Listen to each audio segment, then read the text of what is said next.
Ама бил ваш министър на културата. Какъв наш, ако ще е министър на културата? Тома Биков ще стане Боршов, ще стане еди кой си.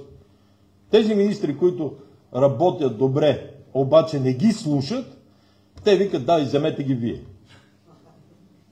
Нали все едно ни правят някаква отстъпка. А чакайте, бе, господа, ние не сме клошари да ни давате.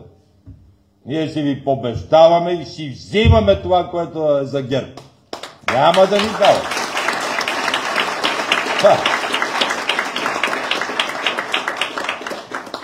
Може да си дават на Лорер, там да си купуват, продават, не могат да дават на нас.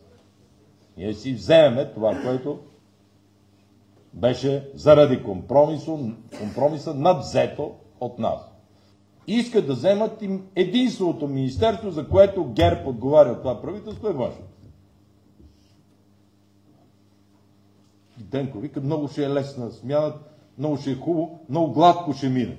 Бе, ти искаш на бедния му вземеш и ризата от гърба до министерство и как няма ти е гладко. 16-17% одобрение да имаш всички министерства, всички областни управители, повтарям, 2/3 и ударно се сменят регулаторите и агенциите. И те продължават да хвърлят прах в очите на хората през медиите, че видите ли, много били важни регулатори. Ма те днес ги смениха. Голяма част от тях, най-важни.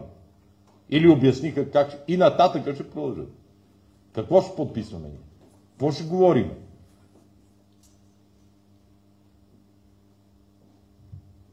В момента те говорят само за постове. Забележете.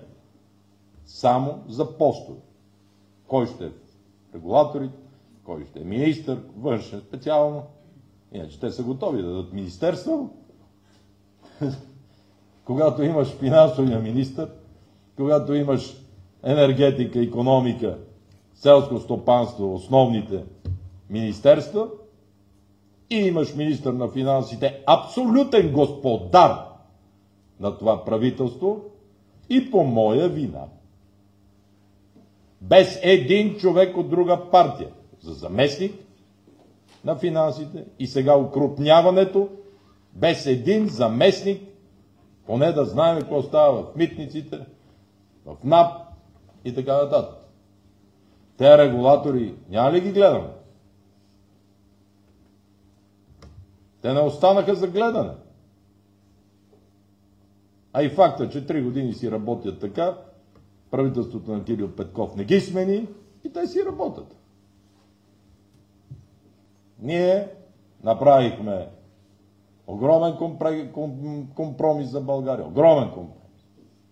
С първия мандат, първа политическа сила, продължаваща да се отделя на разстояние от тях, заради това, че хората видяха, че тези момчета и момичета, повече момичета, имам преди, които ги ръководят, не това, което си мислиш, Боби, които ги ръководят, казах, се интересуват как да овладеят цялата власт. Буквално цялата.